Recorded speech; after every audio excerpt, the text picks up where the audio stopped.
নমস্কার বন্ধুরা, আশা করি ভালো আছো, সুস্থ আছো।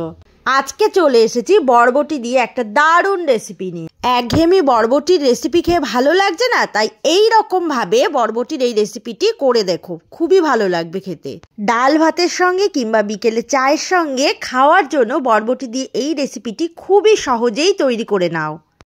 প্রথমে এরকম লম্বা লম্বা বরবটি ভালো করে ধুয়ে নিয়েছি। এখন গ্যাসের ফ্লেম মিডিয়াম রেখে একটা বড় পাত্রে জল দিয়ে তার মধ্যে 2 চামচ পরিমাণ চিনি দিয়ে দিলাম। এবারে এর মধ্যে বরবটিগুলো দিয়ে দিলাম। ঢাকা দিয়ে 2-3 মিনিট ভাপিয়ে নেব। তারপরে এই গরম জল থেকে তুলে বরফ ঠান্ডা জলে ধুয়ে নেব। এতে করে বরবটিগুলো সবুজও থাকবে আর বেশি সিদ্ধও হবে না। এখন বরবটির দুপাশের দিকটা কেটে নিলাম। বরবটির একদিক গোল করে ঘুরিয়ে নিয়ে অন্য দিকটা এই গোলটার মধ্যে ঘুরিয়ে ঘুরিয়ে যেভাবে করছি এইভাবে করে নেব। এভাবে একটা ফুলের মতো তৈরি করে নিয়েছি। আর এরকম ভাবে যদি না পারা যায় তাহলে একটা বরবটি এইভাবে ধরে দড়ির মতো করে একটা গিঁট দিয়ে দুদিকের মুখটা ঘুরিয়ে নিয়ে গোলটার মধ্যে ঢুকিয়ে নিলাম। ব্যাস, এইভাবে দুরকম পদ্ধতিতে সবগুলো তৈরি করে নিলাম। শুধুমাত্র একদিক খেয়াল রাখতে হবে, বরবটিগুলো যেন বেশি সিদ্ধ না হয়ে যায়, তাহলে ভেঙে যাওয়ার সম্ভাবনা থাকে। এখন একটা পাত্রে 1/2 কাপ পরিমাণ বেসন আর 1/2 কাপ পরিমাণ আটা নিয়ে নিলাম, আর 1/2 কাপ পরিমাণ চালের গুঁড়ো নিয়ে নিলাম। স্বাদ মতো নুন দিলাম, 1 চা চামচ হলুদ গুঁড়ো দিলাম, 1 চা চামচ লঙ্কার গুঁড়ো দিলাম, আর ধনেপাতা কুচি দিলাম।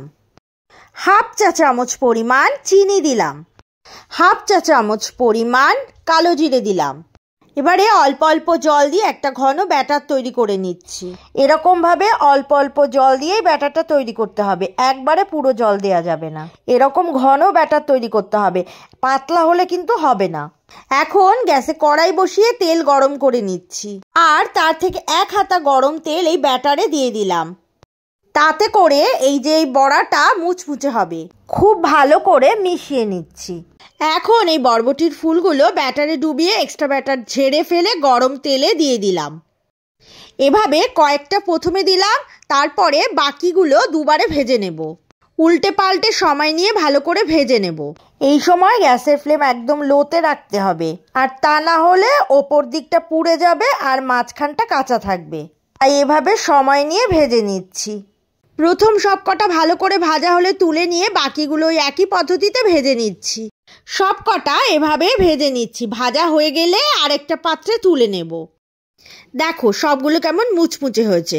বরবটির এই রেসিপিটি যদি ভালো লাগে তাহলে একটা লাইক, কমেন্ট আর শেয়ার করতে ভুলো না। আরও নতুন নতুন রেসিপি নিয়ে চলে আসবো। তোমরা যদি আমার চ্যানেলে নতুন বন্ধু হয়ে থাকো তাহলে চ্যানেলটি সাবস্ক্রাইব করে আমার পাশে থেকো। সুস্থ থাকো, ভালো থাকো, আর এতক্ষণ ধরে আমার পাশে থাকার জন্য অনেক অনেক ধন্যবাদ।